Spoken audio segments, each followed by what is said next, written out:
नमस्कार, मैं शिखा। आप देख रहे हैं सी न्यूज़ भारत। वक्त हो गया है बुलेटिन का। इस बुलेटिन में बात करेंगे अनूपगढ़ की, जहां बीती रात संदिग्ध अवस्था में मिले शव का हुआ खुलासा। आगे चर्चा करेंगे बालोद की, जहां जय मां दंतेश्वरी सहकारी शक्कर कारखाना में मनाया गया विश्वकर्मा जयंती। ऐसी तमाम खबरों पर विस्तार से करेंगे चर्चा। खबर अनूपगढ़ से है, जहां बीती रात संदिग्ध अवस्था में मिले शव का हुआ खुलासा। कलयुगी बेटे व पत्नी ने सर में लठमार की हत्या। 60 वर्षीय बुजुर्ग गुरसेवक सिंह की पत्नी छिंदर कौर व बेटे जग्गा सिंह ने की थी हत्या। एसएचओ कलावती चौधरी ने सुबह घटनास्थल का बारीकी से किया निरीक्षण। पड़ोस में लगे सीसीटीवी खंगालने के बाद मृतक के बेटे व पत्नी पर शक होने पर मां बेटे को लिया हिरासत में। पुलिस की प्रारंभिक जांच में दोनों ने हत्या की बात कबूली है। हत्या का कारण बताया जा रहा है घरेलू कलह। मृतक के भाई जसकरण सिंह ने आरोपी मां बेटे के खिलाफ हत्या का मुकदमा दर्ज करने की लगाई गुहार। अस्पताल की मॉर्चरी में मृतक का शव रखा गया है। थानाधिकारी कलावती चौधरी हत्या के सबूत जुटाने में जुटी हैं। गड़साना के गांव 17 MDA का है मामला। अनूपगढ़ से सी न्यूज़ संवाददाता कृष्ण आसेरी की रिपोर्ट। खबर आजमगढ़ से है, जहां हेमराज मीना पुलिस अधीक्षक आजमगढ़ के निर्देशन में अपराध व अपराधियों पर अंकुश एवं प्रभावी नियंत्रण बनाए रखने हेतु चलाए जा रहे अभियान के तहत 16 व 17 सितंबर को थाना मुबारकपुर पुलिस द्वारा ग्राम देवकली तारन में हुई हत्या में वंचित मुख्य आरोपी सहित 2 अभियुक्त 24 घंटे के अंदर गिरफ्तार किया गया तथा हत्या की घटना में प्रयुक्त लाइसेंसी बंदूक व कारतूस को बरामद किया गया है। आजमगढ़ से सी न्यूज़ संवाददाता भास्कर की रिपोर्ट। खबर बालोद से है, जहां जिले के अंतर्गत आने वाले ग्राम करकाबट का है, जो कि बालोद जिले में स्थित है, जहां पर हमारे छत्तीसगढ़ के प्रथम मुख्यमंत्री अजीत जोगी के द्वारा जय मां सहकारी शक्कर कारखाना का नींव रखा गया था, जो कि आज किसानों के लिए बड़े वरदान साबित हो रहे हैं। जहां पर विगत 25 से 20 वर्षों से निर्माण के देवता कहे जाने वाले विश्वकर्मा का बड़े ही धूमधाम के साथ जयंती मनाया जाता है और उसे देखने के लिए गांव के लोग और आसपास के लोग, गन्ना किसान एवं सहकारी समिति के अध्यक्ष एवं सदस्यगण भारी भीड़ में सम्मिलित होकर इस जयंती को महान बनाते। और आगे क्या कुछ कहा शुगर फैक्ट्री के MD राजेंद्र प्रसाद राठिया, आइए सुनते हैं। आज हम लोग विश्वकर्मा जयंती के यहाँ पर धूमधाम से मनाया जाता है। ये जो है शक्कर कारखाना है, जिसे हमारे स्वर्गीय मुख्यमंत्री रहे अजीत जोगी जी के द्वारा यहाँ पर स्थापित किया गया था, जहाँ पर विगत 20-25 सालों से लगातार बड़े ही धूमधाम के साथ यहाँ पर विश्वकर्मा जयंती को मनाया जाता है और सभी किसान एवं आसपास के लोग आकर इस जयंती में अपनी सहभागिता निभाते हैं। आज हमारे बीच हमारे MD साहब से भी हमारा चर्चा हुआ और ये जो कारखाना बना हुआ है वह किसानों के लिए एक वरदान साबित हो रहा है। और हमारे MD साहब जो यहाँ पर अभी विराजमान हैं राठिया जी, उसके द्वारा किसानों तक जाकर उसको प्रोत्साहित करके गन्ने की खेती को बढ़ावा देने का एक अनोखा काम हमारे MD साहब और हमारे ज़िले के कलेक्टर द्वारा किया जा रहा है।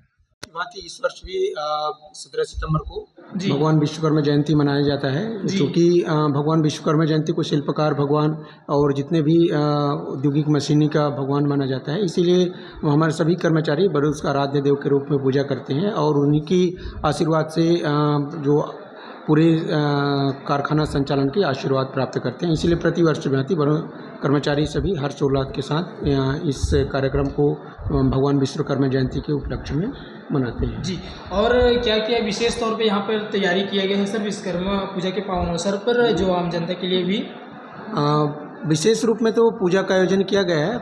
पूजा सबसे पहले पूजा है और उसकी पूजा के बाद प्रसाद वितरण है। और चूँकि इस दिन बहुत सारे आगंतुक या आम पब्लिक सभी के लिए औद्योगिक दरबार खुला रहता है। बालोद से सी न्यूज़ संवाददाता रमेश की रिपोर्ट। खबर खंडवा से है, जहां ओमकारेश्वर गणेश पूजन की समाप्ति के साथ ही ओमकारेश्वर में पितृपक्ष हुआ प्रारंभ।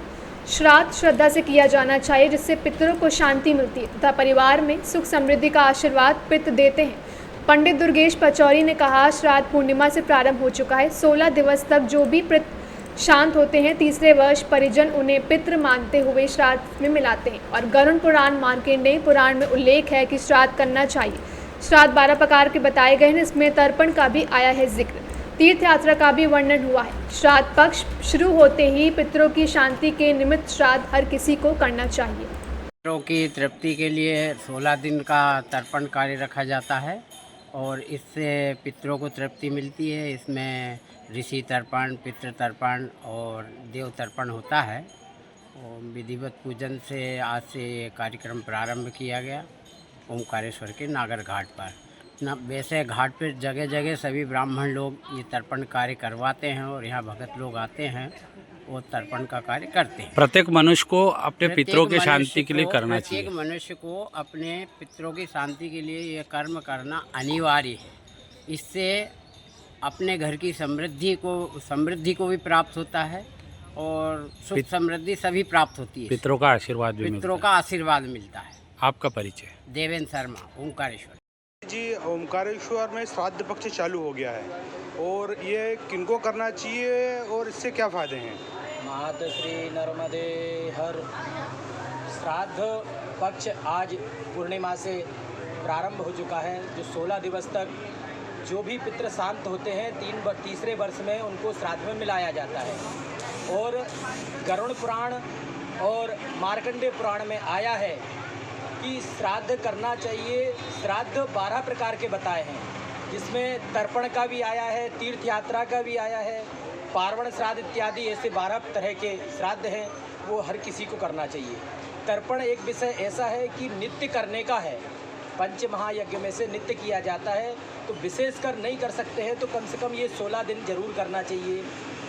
तर्पण करने से होता क्या है, ये मार्कंडेय पुराण में लिखा है।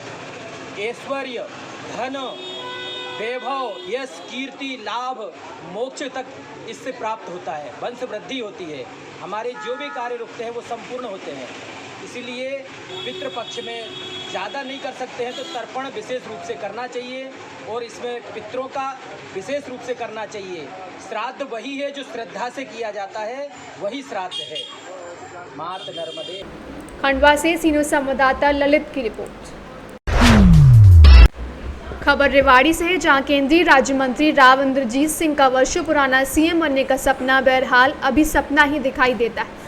और उनके सीएम बनने के सवाल पर उन्होंने कहा कि 2014 और 19 दोनों बार इनका नाम सीएम की दावेदारी के लिए सामने आया था, लेकिन दोनों बार पार्टी ने अलग नाम सामने रख दिए। लेकिन कोई बात नहीं, उम्मीद पर दुनिया जिंदा है। राव इंद्रजीत सिंह बवाल में आयोजित एक जनसभा में बावल से भाजपा प्रत्याशी डॉक्टर कृष्ण कुमार के समर्थन में लोगों से वोट की अपील करने पहुंचे थे।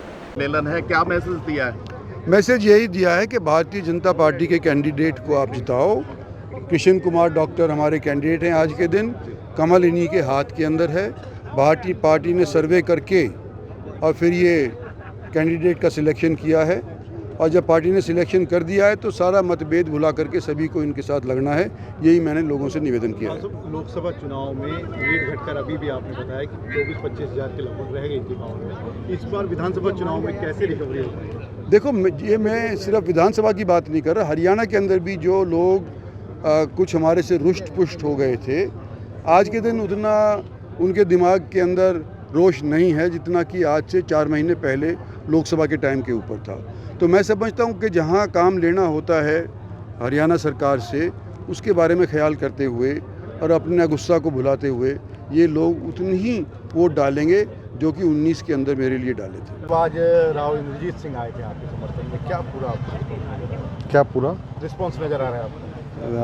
माननीय राव इंद्रजीत सिंह जी हमारे दक्षिण कदाउर नेता आज मेरे समर्थन में आए थे, जिसमें बाउल 84 के सभी गणमान्य व्यक्ति, सभी सरपंच, ब्लॉक समिति के मेंबर, जिला पार्षद सभी इकट्ठे हुए थे और सभी कार्यकर्ता इकट्ठे थे और उनमें बड़ा भारी जोश था और सभी ने एक मत होकर कहा कि हम भारतीय जनता पार्टी के उम्मीदवार को यहाँ से विजय बनाकर भेजेंगे। और माननीय राव इंद्रजीत सिंह जी ने भी उन्होंने अपील की तो उन्होंने पहले ही कहा जी हम तुम्हारे साथ हैं। तो सब इलाके की जनता हमारे साथ है और भारतीय जनता पार्टी को जिताकर भेजेंगे।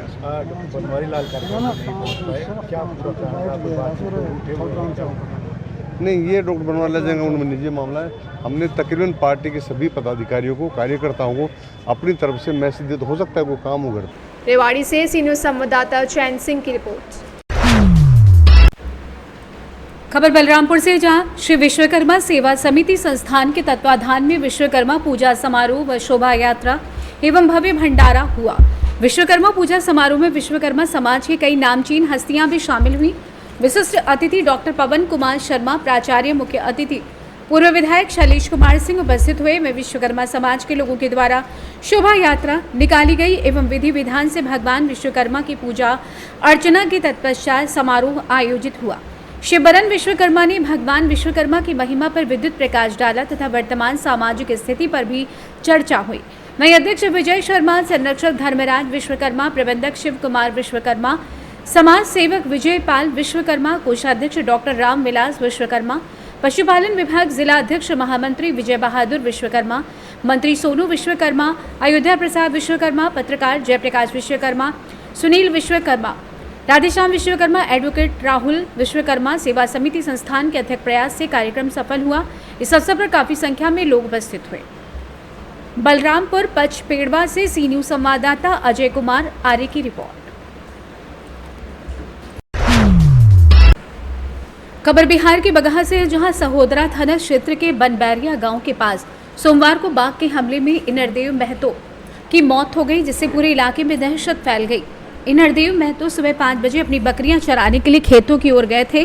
वहीं परिजनों के अनुसार जब उनकी बकरियां भागकर घर वापस आईं, तब उनके परिवार वालों को कुछ अनहोनी का शक हुआ। वहीं खोजबीन के बाद पता चला कि इनरदेव महतो को बाघ ने मार दिया था। वहीं सीएफ डॉक्टर नेशा मणि के बताया कि घटना की जानकारी मिली है, मामला सत्य है। अक्सर बाघ उस रास्ते से दूसरे जंगल की तरफ जाता है। उसी क्रम में बाघ ने इंद्रदेव महतो पर हमला कर दिया, जिसके कारण इंद्रदेव महतो की मौत हो गई। बिहार बगहा से सी न्यूज़ संवाददाता शमीउल्लाह की रिपोर्ट। खबर चतरा से, जहां चतरा के राजपुर थाना क्षेत्र के डोडागढ़ा गांव में एक युवक का शव फांसी के फंदे से झूलता मिला।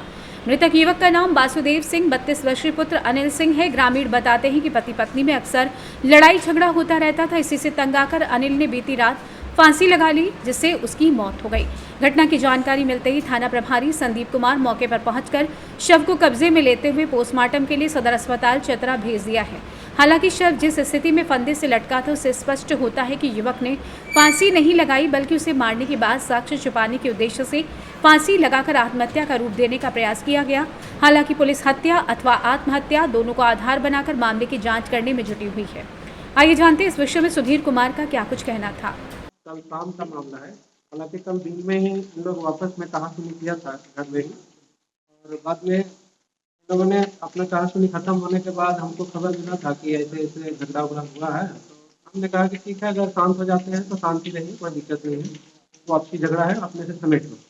बाद में फिर इन्होंने गया, बाद में दारू पी करके आए, दारू पी कर फिर से घर आए, वापस फिर से दारू पीने के लिए गया तो पिताजी और इनकी माँ भी साथ में गए। बाद में कुछ दूर बाद कहाँ गए, आगे जाके कहीं शराब पीने ही गए थे। वहाँ से वापस आए तो 2 घर में रहते हैं लोग, माता पिता अलग घर में रहते थे, ये अलग घर में रहते थे। माता पिता के साथ ही पुराना घर में गए, मतलब कि जहाँ माता पिता उनके रहते हैं, वहाँ से आए तो आकर के देखते हैं कि घर के बाहर ही इन्होंने मतलब बिजली का तार से वो फांसी लगा दी। इनकी पत्नी घर पे ही थी और 3 बच्चे हैं, 2 लड़की 1 लड़का। चतरा से सी न्यूज़ संवाददाता लकी की रिपोर्ट। खबर मऊ से, जहां मोटू पतलू के मोहम्मदाबाद गोहना क्षेत्र के सुरहुरुपुर में स्थित सेक्रेड हार्ट स्कूल में विश्व हिंदू महासंघ के प्रदेश अध्यक्ष भिखारी प्रजापति का आगमन हुआ।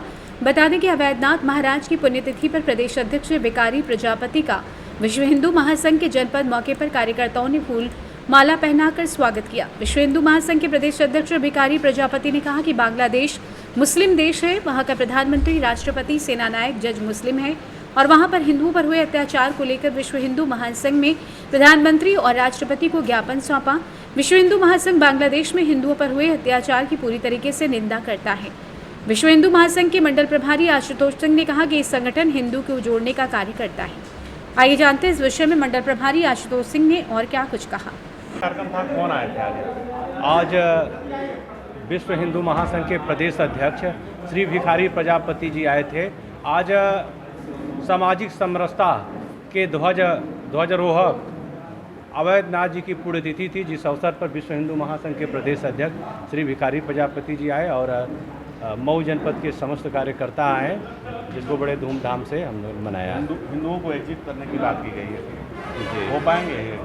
बिल्कुल होंगे, हम लोगों का प्रयास चल रहा है। आज जैसे हम लोग दलित बस्तियों में जाते हैं, जाकर वहाँ पर छुआछूत भेदभाव को मिटाने के लिए सामाजिक समरसता का कार्यक्रम रखते हैं। और आज इसी क्रम में आज मऊ हुआ है और हम लोग जा रहे हैं बलिया कार्यक्रम करने के लिए। मऊ से सी न्यूज़ संवाददाता प्रमोद विश्वकर्मा की रिपोर्ट। शाहजहांपुर में प्रधानमंत्री नरेंद्र मोदी का जन्मदिन स्वच्छता पखवाड़ा मनाया जा रहा है। इस मौके पर स्वच्छ भारत मिशन के तहत स्वच्छता ही सेवा अभियान के साथ मनाए जाने वाले स्वच्छता पखवाड़े में कई एक्टिविटी का आयोजन किया जाएगा। प्रधानमंत्री मोदी के जन्म दिवस से लेकर महात्मा गांधी जयंती 2 अक्टूबर तक चलने वाले स्वच्छता पखवाड़े में प्रदेश के सभी नगरीय निकायों की ओर से जन भागीदारी के साथ कई कार्यक्रम आयोजित किए जाएंगे। डीएम शाहजहांपुर के डीएम ने कहा कि पीएम मोदी के आह्वान पर स्वच्छता अभियान को जनता ने एक जन आंदोलन की तरह मनाया जाएगा। इस चलते नगर निगम की गाड़ियों को रवाना किया गया, गीले कूड़े और सूखे कूड़े को डाला गया। इस अभियान को गांव तक जोड़ा गया है। डीएम ने कहा कि प्रधानमंत्री के स्वच्छता आंदोलन को आगे बढ़ाने के लिए हमें संस्कार स्वच्छता और स्वभाव स्वच्छता के सिद्धांत पर अमल करना होगा। अपने व्यवहार में स्वच्छता के साथ ही अपने आसपास भी स्वच्छता रखनी चाहिए। स्वच्छता के 3 अहम पिलर्स हैं। पहला, आम जनता की भागीदारी, दूसरा स्वच्छता के लिए श्रमदान और तीसरा स्तंभ है सफाई मित्र। इस दौरान स्कूली बच्चों की रैली निकाली गई, जिसने मनमोहक दृश्यों का मन मोह लिया। आइए जानते हैं डीएम धर्मेंद्र प्रताप सिंह ने और क्या कुछ कहा। ये आज 17 तारीख से लेकर के और गांधी जी की जयंती 2 अक्टूबर तक के लिए ये एक प्रोग्राम स्वच्छता का सरकार ने निर्धारित किया है ग्रामों में और शहरों में हर जगह पे। उसी के तहत ये गाड़ियों को रवाना किया गया है ताकि गाँवों में भी गीला कचरा और सूखा कचरा अलग करने की सुविधा प्राप्त हो सके। शाहजहांपुर से सी न्यूज़ संवाददाता शान की रिपोर्ट। फिलहाल इस बुलेटिन में बस इतना ही। देश दुनिया की तमाम बड़ी खबरों के लिए आप देखते रहें सी न्यूज़ भारत।